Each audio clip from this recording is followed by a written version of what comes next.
All right, so the boat broke down, and Candace is paddling now. And he holds up a Nestle Crunch bar, and he says, "Hey, buddy, you want a candy bar?" Sorry, that was the Saugatuck chain ferry coming across. All right, so we'll take another 15 seconds here, and then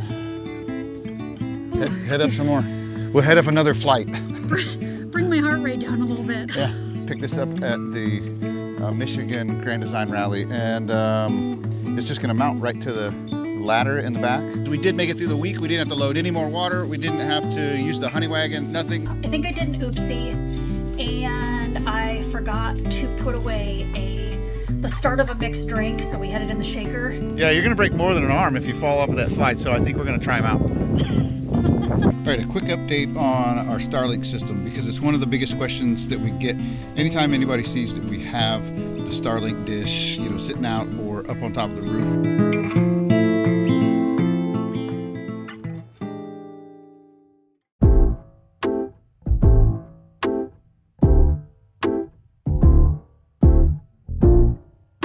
So this boat is Little Ruby. It's a 1958 or 59, something or other. I don't know. I don't know anything about boats. It goes from 0 to 60 in never. So this is going to be a pretty relaxing trip. I think we're going to go through, what river is this? I don't remember. Saugatuck River, Kalamazoo. Not Kalamazoo. Lake. Okay. On the other end. So anyway, we're going to go up this river here. We're gonna get close to Lake Michigan, but we're not going on Lake Michigan. We'll turn around, we'll go back the other way, gonna hit Kalamazoo Lake, I think was the name of it. Oh, we got a little paddleboarder over here passing us up. That's how fast this boat goes. So we're just gonna enjoy this ride, have a couple of adult beverages, and I don't know. We'll turn the camera on every now and then.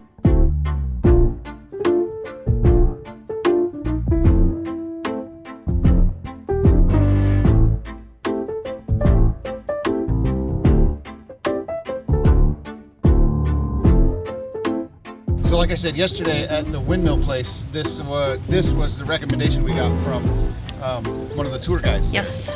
And I believe her name was Jill, and she was super friendly, super helpful. She even gave us a recommendation for a restaurant. And this was like the perfect recommendation. I think this is, I don't know, as soon as she said it and I looked it up, I was like, yeah, we're definitely doing this. So this is an 1.5-hour boat rental. It's called Retro Boats. So this little 4-seater boat here, we get an 1.5 hour on it, and the whole trip up and down the river here, she said, takes right out about 1.5 hours. If you wanted to swim, you could even bring your swimming gear and then get out in one of these little the little cove here at the end and jump off the side of the boat and take a swim. We're not doing that today. We don't have our swimming gear, and I don't like to swim in anything that I can't see the bottom of.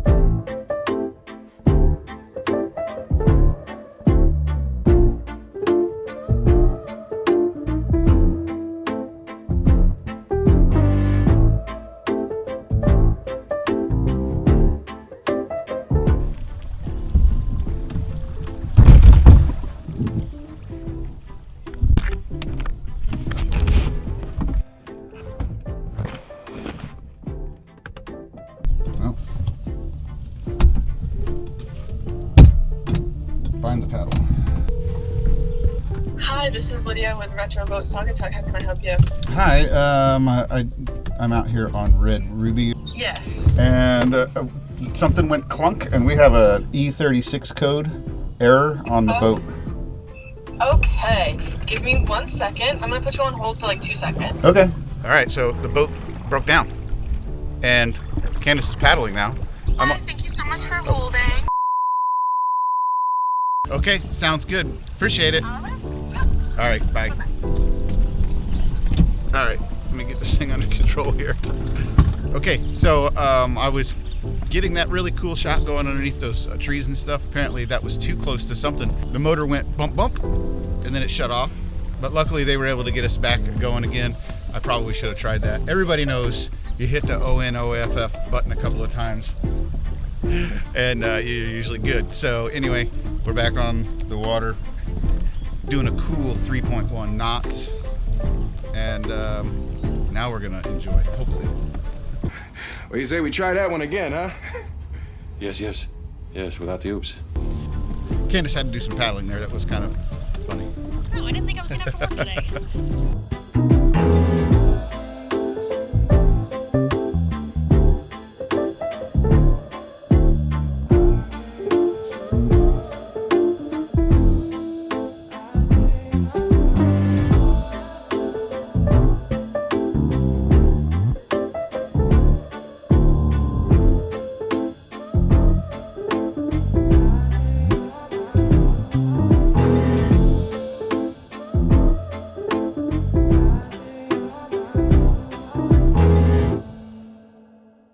That was pretty fun, right? Yes. It was relaxing in most places. It got a little choppy on either end in the little bays or the little coves, whatever. But other than that, it was a nice relaxing ride, except for the little breakdown that we had. I don't know if I maybe hit a tree with that motor, or it got wrapped up in some kind of weeds or something, but they got us fixed and back on the road. So the boat was a 1959 Bellboy Banshee. And sorry, that was the Saugatuck chain ferry coming across. Back to the boat. It's the Bellboy Boat Company is generally recognized as the first boat company that started using fiberglass for the boat construction. Up until then, it was, I don't know, wood, metal, whatever. And so it really started to take off in, I think they said the 1930s is what I read. And so again, that was a 1954. 59. I'm sorry, yes, 1959. Beautiful boat. And what were the only modifications?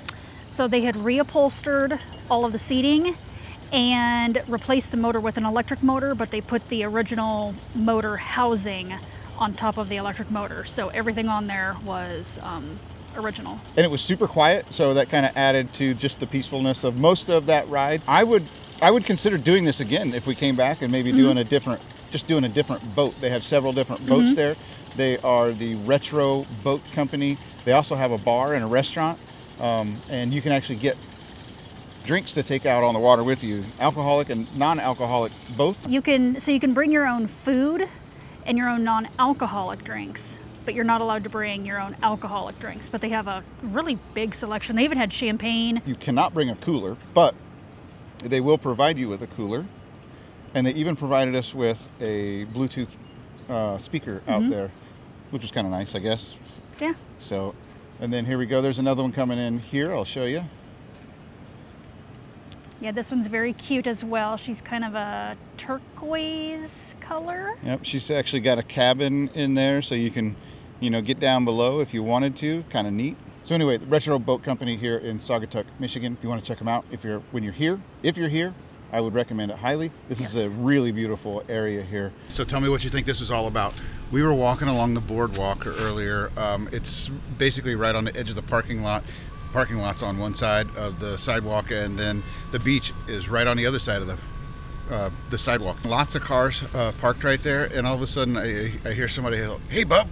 So I turn around, obviously, and there's this guy sitting in this pretty shady looking minivan, and he holds up a Nestle Crunch bar and he says, "Hey buddy, you want a candy bar?" Hey kid, want some candy? No! So what's that all about? Is that code for I got drugs? What's that all about? I don't know. If you guys have had any kind of experience with that, hit us up in the comments down below, because that was it was totally off the wall, totally just a strange thing to happen. And number two, it was a little bit creepy. If you're enjoying this video, go ahead and hit that like button, hit that subscribe button, and while you're at it, hit that bell button so you're notified when we drop future videos. It doesn't cost you anything, but it helps keep these videos coming to you each week. We really like hearing from all of you, so if you have any thoughts, ideas, or suggested topics, pop those down into the comment section. So like many of you, we like to frequent the local places, the local shops, the local restaurants, all the local businesses.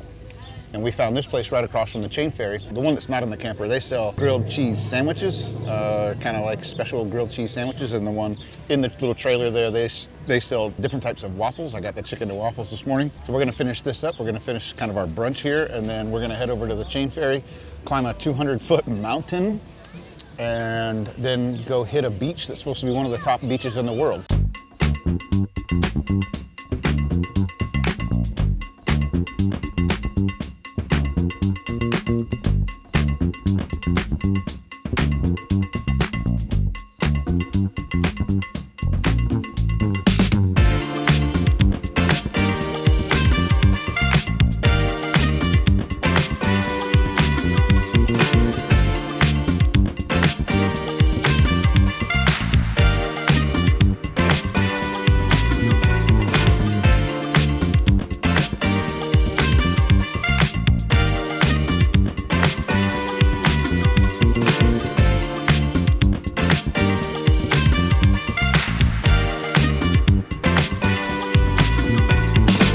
So we're not even halfway up. No, This is a pretty good climb here. How many steps? Do you remember what it said? 200 something. It's essentially 20 flights of stairs. Yeah, it's up 200 feet or so. And they have we've got a bunch of little stopping stations here where you can stop and take a rest, which is good. All right, so we'll take another 15 seconds here and then head up some more. We'll head up another flight. Bring my heart rate down a little bit. Yeah.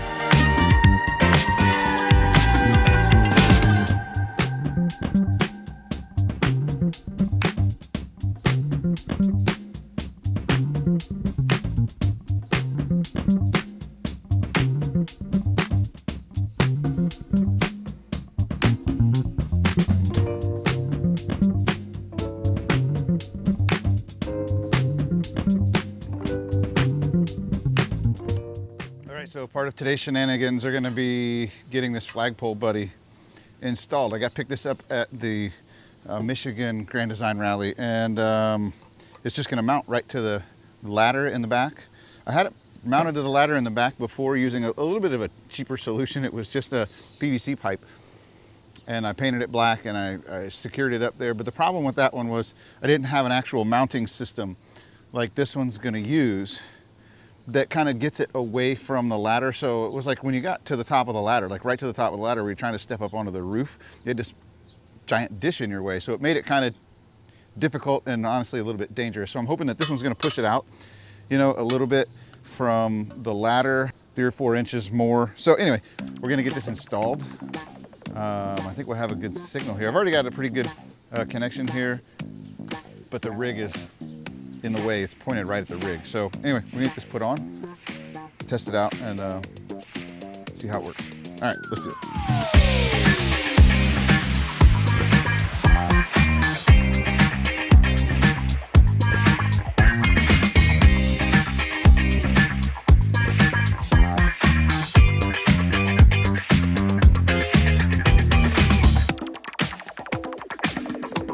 All right, so I got that thing up there.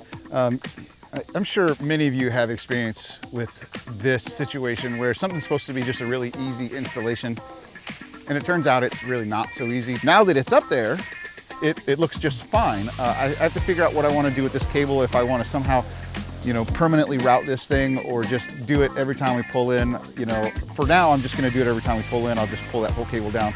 My last rig, I had a system set up that I never had to remove that cable. All I had to do was just crawl up there with the dish, plug it in, and I was good to go. I'm not sure that I'm going to be so lucky this time, but I'll figure that out and I'll give you guys updates as we go along. But anyway, just wanted to show you real quick what this whole thing looks like.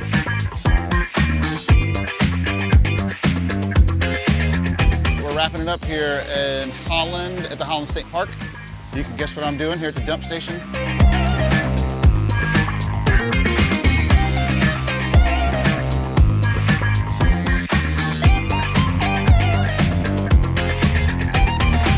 All right, so the last thing to add here is we did make it through the week. We didn't have to load any more water. We didn't have to use the honey wagon, nothing. However, we're getting ready to go for 4 days with only water, right? So we're only gonna have water, so we're really gonna have to manage our gray tanks, but I think we'll be able to get that done. So here we're just gonna wrap this up and head on down the road.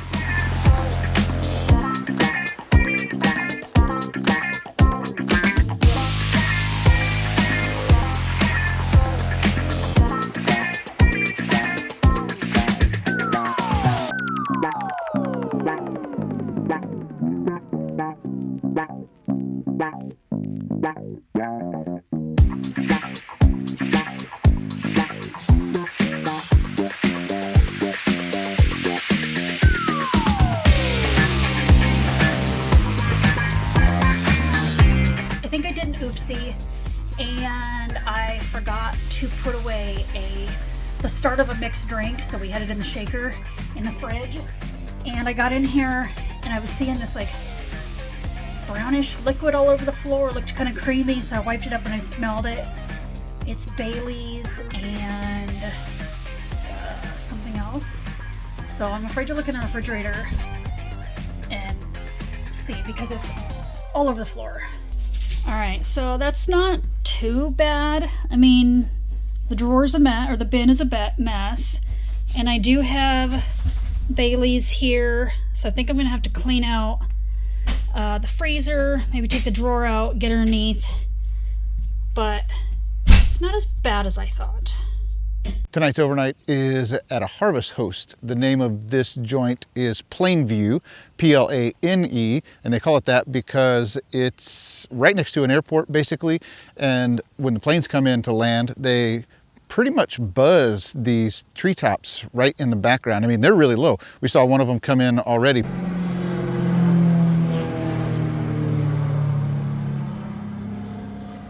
But Plainview Harvest Host, it's in Manistee, Michigan.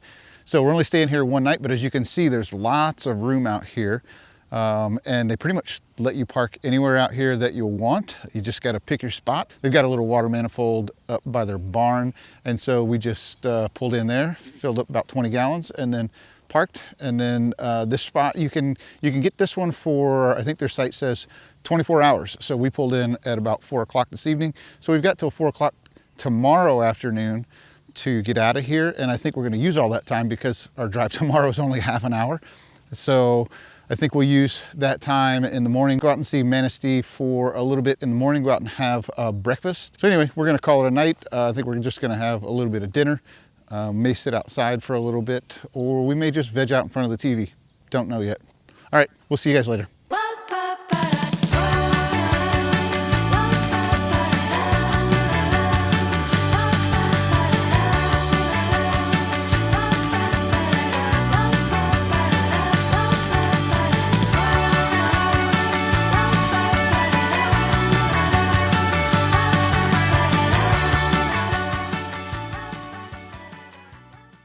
We found this cool OG playground that looks like it was built somewhere around, I don't know, 1980 something. Look at those slides. I mean, that's like, listen, if you're a Gen Xer, this has got to get you excited right here. I haven't seen a playground like this in ages. Those slides look like, yeah, you're going to break more than an arm if you fall off of that slide, so I think we're going to try them out.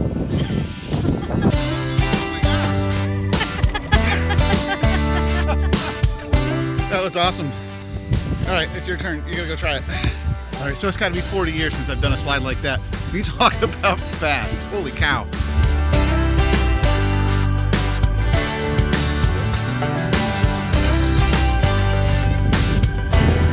Oh, you didn't go as fast. Must be my shorts. They're slickery. Uh-huh. All right, one more time. All right.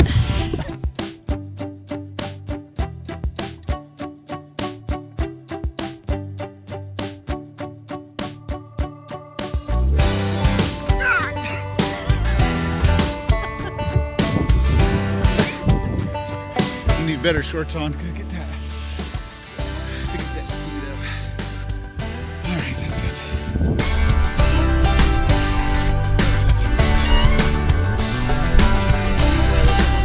Okay. All right, I think it's just in the cards today. We found another one of these sweet playgrounds, old style playgrounds. Actually, it's the third one. It's actually the third one that we saw because we saw one from the other beach to this beach. I don't know, we're just gonna be kids.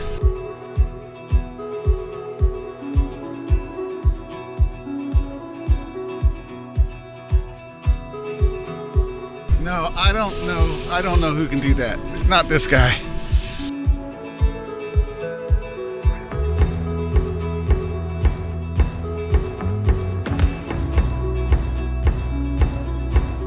Yeah, she said it's a totally different experience as an adult. I agree. Okay, what's next? Merry-go-round.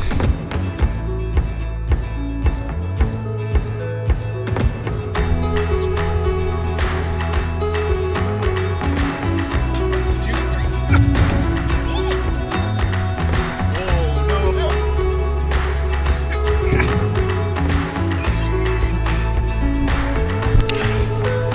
to the next memory.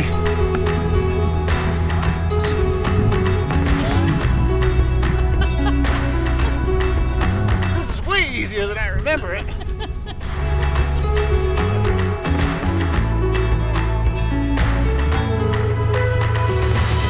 Okay, one more event.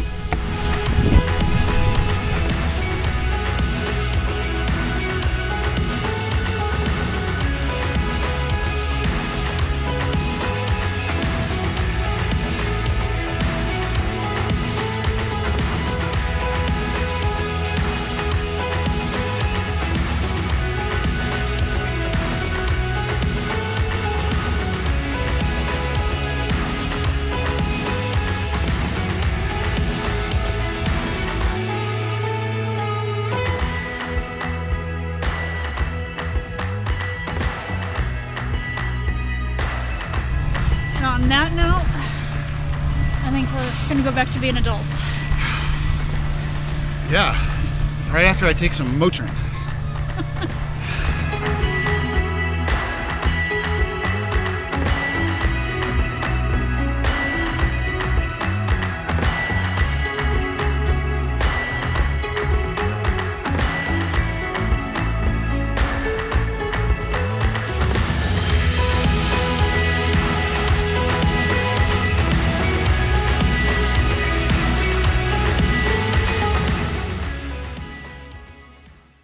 What's the name of this place?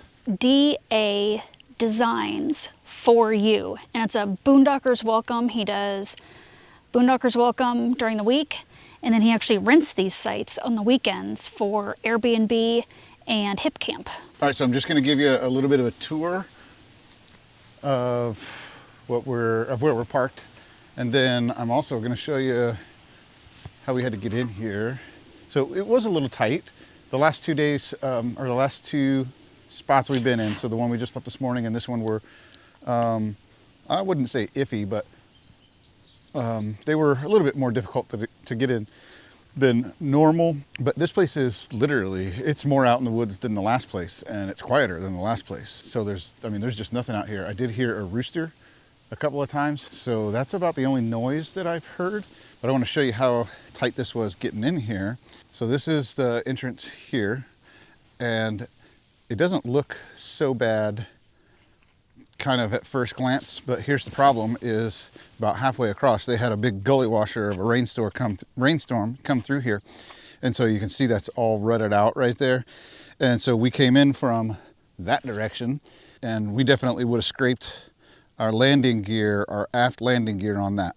So what I had to do was I had to go ahead and drive up to that corner, around the corner, back up, and then come in from that direction, and then kind of squeeze through here without getting in that big rut. It went all right. I probably could have got a little farther over to the right, but I just had Candace pull the branches back on that tree a little bit, and we got through just fine. But it was a little bit tight getting into. I'm a little bit concerned about getting out. We get, I think, 3 nights here, so I'm a little bit concerned about getting out without hitting the branches over on this tree here or up there. But I think we can still do it. I mean, we got in, we can get out. So this is what it looks like parked. We are back here in this little nook, and this is a great little spot.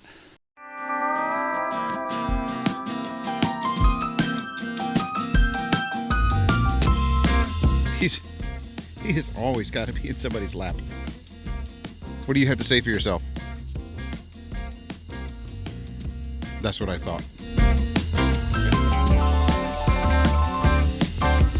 All right, a quick update on our Starlink system, because it's one of the biggest questions that we get anytime anybody sees that we have the Starlink dish, sitting out or up on top of the roof. The question is always, how do you like it? How does it perform? Well, it performs great. I don't know if any of you guys are up to date on the current Starlink service or availability or coverage map, but I just looked a couple of days ago, and the coverage map is pretty much the entire country at this point. There's really only just a couple of tiny spots in the entire United States that Starlink said it doesn't really cover at this point. So I just wanted to give an update on this, show you what kind of speeds I'm seeing out here. We're about as remote as we've been in a long time, and we've got pretty good speeds both download and upload where we're at. So I like to use the speed test app. I use the app on my phone, and then I use the speed test, I think it's speedtest.net, on my computer.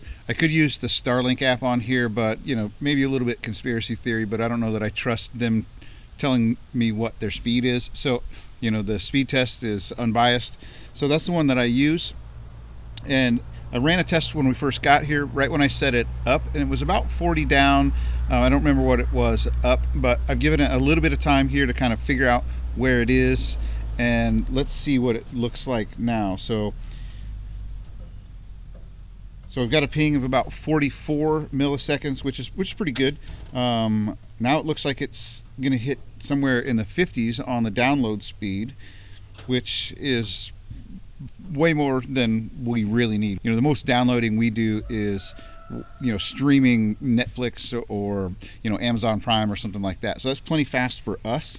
And then the upload speed looks like it's about 26. And again, that's pretty good, especially considering our location.